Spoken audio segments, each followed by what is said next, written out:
ولا تقولوا لمن يقتل في سبيل الله أموات بل أحياء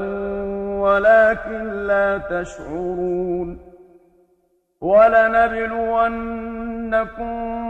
بشيء من الخوف والجوع ونقص من الأموال والأنفس والثمرات وبشر الصابرين الذين إذا أصابتهم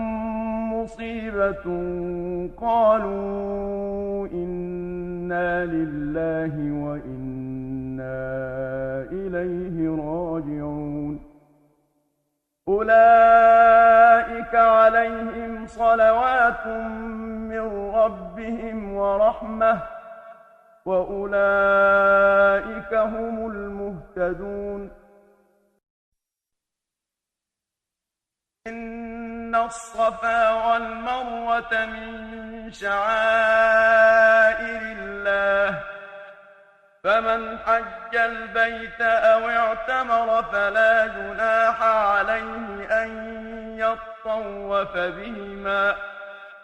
ومن تطوع خيرا فإن الله شاكر عليم إن الذين يكتمون ما أنزلنا من البينات والهدى من بعد ما بيناه للناس في الكتاب أولئك يلعنهم الله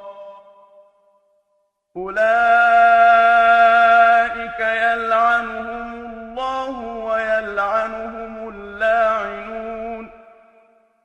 إلا الذين تابوا وأصلحوا وبينوا فأولئك أتوب عليهم وأنا التواب الرحيم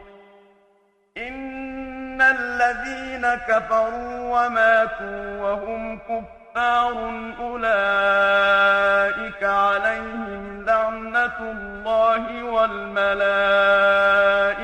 والناس أجمعين خالدين فيها لا يخفف عنهم العذاب ولا هم ينظرون وإلهكم إله واحد لا إله إلا هو الرحمن الرحيم